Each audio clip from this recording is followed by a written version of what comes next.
Hello, everyone, and welcome to this episode of Ignition Time, where we cover important matters pertaining to the country, the economy, as well as our money. Welcome to our channel, everyone. This is another episode of the DC Comedy Hour, where we're exploring not just nonsense from politicians, but also nonsense from, believe it or not, from journalists. Yep, that doesn't surprise you, right? It doesn't surprise me. So let's take a look at the White House press secretary, Jen Psaki, who's responding to Fox News' Peter Doocy, who's always looking for trouble. And according to the recount, what Peter Doocy is trying to do is compare President Biden saying that the Department of Justice should prosecute obstructionists who entered the Capitol on the 6th of January. And he's actually trying to compare that with what the recount calls Trump's full-scale misuse of the Department of Justice.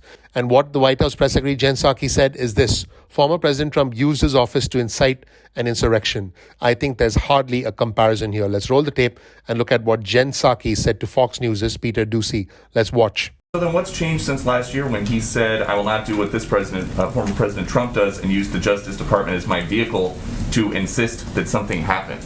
Well, since you give me the opportunity here, former President Trump used his office to incite an insurrection. He put political pressure on senior DOJ officials to propagate lies about the election to the point where they threatened to resign en masse. I think there's hardly a comparison there. Now, Doocy's not done. He spoke about the Democratic tax proposal, and of course, he's trying to create more trouble. And Jen Psaki replied and said this: well, that's not exactly an accurate description. So let me help you with an accurate description of what is actually happening here. Let's watch. There's this new proposal by Democrats in Congress and the Treasury Secretary to start monitoring every bank account that has $10,000 of cash flow per year. So is the plan to catch billionaire tax cheats by snooping on accounts that just have $10,000 in them? Well, that's not exactly an accurate description. So let me help you with an accurate description of what is actually happening here. And there was a statement by the Secretary of Treasury on exactly this. Where she said in this statement, so just to reiterate, she deeply appreciates the work of Chairman Wyden and Chairman Neal's leadership on reconciliation, and in particular, the need to close the tax gap. At the core of a discrepancy in the ways types of income are reported to the IRS are opaque income sources, frequently avoid scrutiny, while wages and federal benefits are typically subject to full compliance. So people who get W-2s, whether they are teachers, firefighters, employees at Fox News, anywhere where they may be getting a W-2, that's not what we're talking about here. They're already reporting their income. We're talking about high net worth individuals who are not paying the taxes they owe. And if you thought that was interesting, here's Peter Doocy asking if the White House is concerned about police leaving the force over vaccine mandates. Jen Psaki said this: what was the number one cause of death amongst police officers last year? Do you know? Doocy was silent. And Psaki said COVID-19. Let's roll the tape and watch. But there are other problems in the world than COVID-19. International terror, gang violence, murder, arson, drug dealing. Is there any concern about dealing with these things? What was the number one cause of death among police officers last year? Do you know? COVID-19. So that's something that we're working to address, and police departments are working to address. In the meantime, folks, let's shift gears to the one and only Joe Manchin, the conservative Democrat from West Virginia. He was asked to answer specifics about what he wants to see in the Build Back Better spending bill, and his response was nothing. He didn't even give us a clear response. Let's roll the tape and watch the man at the center of the Democratic proposal, the man holding back the entire $3.5 trillion plan. In fact, he has sabotaged the entire plan, the one and only, the Democrat from West Virginia, the conservative Democrat, Joe Manchin. Let's watch. Are you saying you oppose the climate tax, or that you just aren't talking about it right now? The carbon tax. Carbon tax. Yeah, no, we're not. We're not. The carbon tax is not on the board at all right now. Did you ever get behind one? We're not on the board. Okay, let's just make very. What about clear. expanding Medicare? Expanding Medicare. Are you okay with that On idea? the child tax credit, it's 60,000 the right path. We're negotiating and talking about everything. Let's do what we can agree on now. So we just heard Joe Manchin not really committing to any comments on the Build Back Better plan. Now take a look at how many members of the media are actually following Joe Manchin around right now. Let's roll the tape and watch all the media members who are following along Joe Manchin. Take a look. Unbelievable. Let's watch.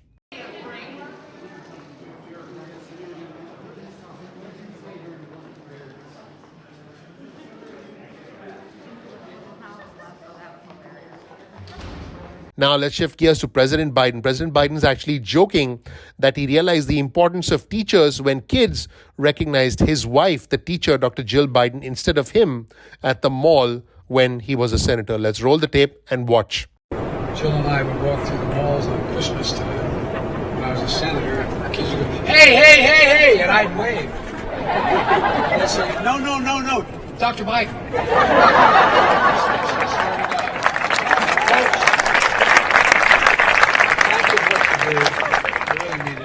Now let's shift gears back to Jen Psaki. And this time Jen Psaki is dealing with Newsmax's Emerald Robinson, who said that Secretary Pete Buttigieg should, I quote, get back on the bicycle. Now, as you know, Secretary Pete Buttigieg is gay, and he has, he was privileged to welcome a child into his family. But this is what Jen Psaki had to say to Emerald Robinson. He's at work, Emerald. I think what you're getting at here is the question of whether men, parents, women should have paternity and maternity leave. The answer is absolutely. Let's roll the tape and watch Jen Psaki shutting down another troublemaker from Newsmax, just like she shut down Fox News' Peter Doocy. Let's roll the tape and watch. Secretary Buttigieg, given the seriousness of the supply chain crisis and the multiple issues that you outlined, wouldn't it be wise for the Secretary to get back on the bicycle, so to speak, and come back to work? A new poll found that 65% of voters think that, given what's going on, he should come back to work. He's at work. He's on paternity leave. I was on a conference call with him this morning. Back. He's in the department now, every day. Listen, Emerald, I think what you're getting at here is this question about whether men, parents, women should have paternity and maternity leave. And the answer is absolutely yes. In our view, that is the policy of this administration. That is what we're pressing to make law, so it's a reality for women, parents, fathers across the country, and we're not going to back away from that. This is a little different job than a lot of, and as one of my colleagues noted, we knew the supply chain issues were coming. Emerald, just to be clear, we are quite confident in the capabilities, the talents of the civil service. In the meantime, the Senate Minority Leader Mitch McConnell is busy. The Republican from Kentucky said this: "We rescued the country last year in a time of distress. This year, the new Democratic government just didn't want to stop spending." Let's roll the tape and watch. We rescued the country last year in a time of distress. This year, we had 3 vaccines. We were coming out of it, and the new Democratic government just didn't want to stop spending. Speaking of unbelievable, it's very clear that a majority of Republicans want former President Trump to be the Republican nominee for President of the United States in 2024. In fact, the Senate Majority Leader Chuck Schumer had this to say about Republicans and the big election lie: "They are afraid of Trump and they just go along." Let's roll the tape and watch. Unfortunately, Donald Trump's big lie is spreading like a cancer among Republicans. Here's a chance for bipartisanship to repair that damage. And they know in their hearts, a lot of them, how bad this is. But they're afraid of Trump and they just go along. So what did the Senate Minority Leader Mitch McConnell have to say about this? What did he have to say about the fact that the Republican Party is open to embracing Trump even after he incited the Capitol insurrection? McConnell said this: "The 2022 midterm elections should be a referendum on Biden and not, I quote, a rehash of suggestions about what may have happened in 2020. Well, folks, it's not what may have happened, it's what actually happened in 2020. Not just the insurrection, but also all the chaos regarding the way we handle the pandemic." Let's roll the tape and watch the Senate Minority Leader, Mitch McConnell. Let's watch. Aren't at all comfortable with your party embracing the former president, whom you said was morally responsible for the January 6th attack? Well, I do think we need to be talking about the future and not the past. I think the American people are focusing on this administration, what it's doing to the country, and it's my hope that the 22 election will be a referendum on the performance of the current administration, not a rehash of suggestions about what may have happened in 2020. Yep, that's what the Republicans are up to. Speaking of Republicans, the governor of Texas, Governor Greg Abbott, had this to say about vaccine mandates. Where does this end? A shot every single year for the rest of their lives? Well, it looks like Governor Abbott has not heard of the flu shot, which is an annual shot. Let's roll the tape and hear from Governor Greg Abbott, the Republican from Texas. Where does this end? We're talking about a federal mandate for a shot. As you know, there's waning effectiveness of these shots. Are people going to be required by the federal government to take a shot every single year for the rest of their lives?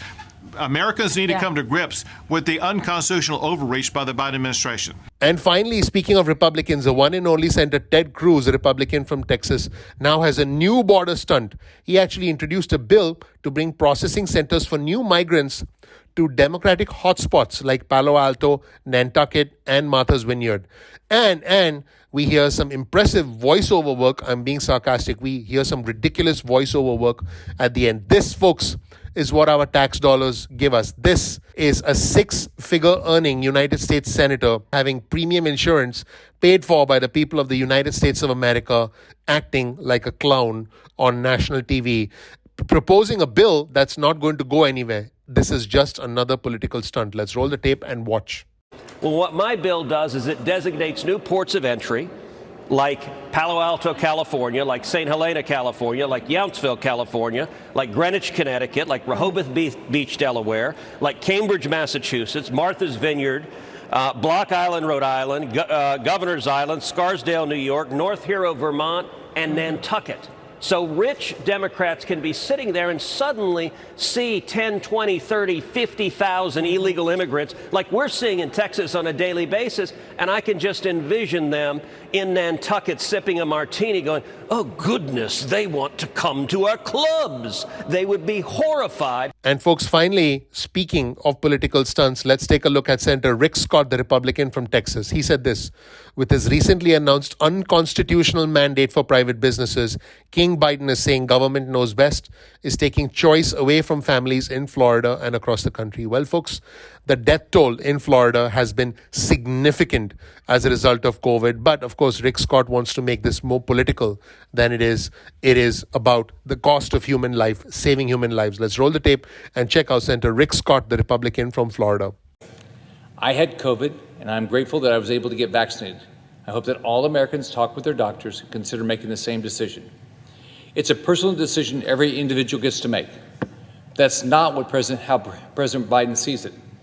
Lately, the Biden administration has decided to try and take this decision out of the hands of the American people.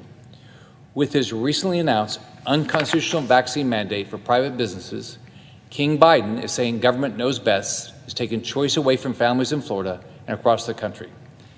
That's not what the American people expect government to do. Government's role is to give Americans all the information and data it has so they can make the right decision for their individual family. That's exactly what I did when I was governor of Florida. So that was it, folks. Let me know what you think in the comment section below. Another unbelievable episode of the DC Comedy Hour. Some nonsense from Republicans, some nonsense from politicians, and nonsense from journalists as well.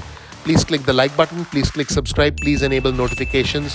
Thank you so much for watching. I'm looking forward to seeing you in the next episode of Ignition Time. Take care. Bye.